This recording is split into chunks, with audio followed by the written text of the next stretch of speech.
Okay, hello everyone.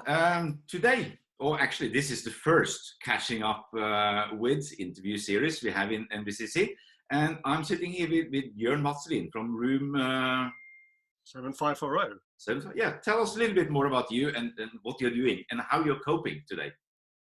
I'm coping very well because I am sitting in my Norwegian cottage in the garden, just outside our house in Buckinghamshire, outside London. It's a very pleasant environment to work in, although it's also rather messy where I'm based right now. That's more a reflection on me than on anything else. I'm also one of the people who is experiencing growth during this period. So many people are struggling. And in some ways we are struggling too, because demand for our services is up. This is a common thing during crisis, that communications advisors are much in demand. Yeah, okay. So that's interesting. So you increased more companies that need communication services from you. Companies are in crisis, and that means they need to know what to say and how to say it and who to say it to. This isn't always that easy, especially if there are many people in the companies. One of our clients, for instance, is a conglomerate.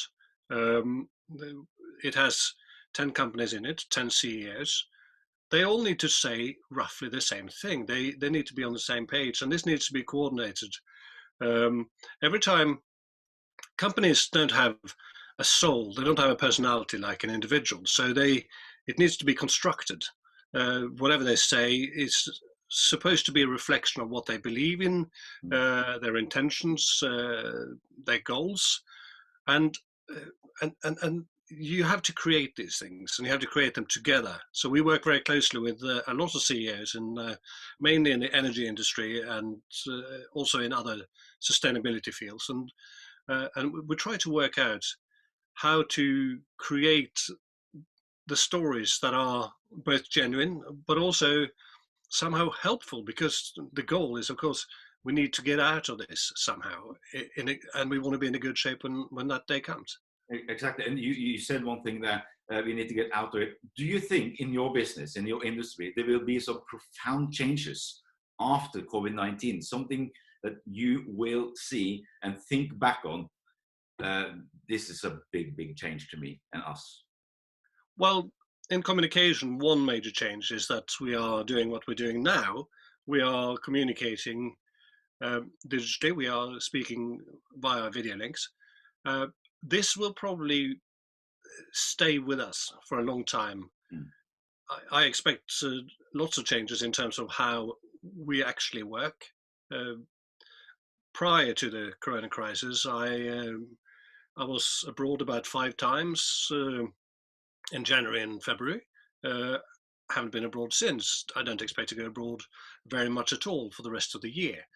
So communication has to be done in a different way. Yeah. And that again poses different challenges for companies. There's all sorts of issues around the security of various platforms. There are challenges in terms of how you come across. What should you look like? Do you want a messy bookshelf behind you like I have, or do you want to pretend that you are sitting in an office like you are, with your background? And we all make our choices. Yeah. And sometimes these choices are educated, sometimes they are a little bit haphazard. Yeah, good. Well, okay.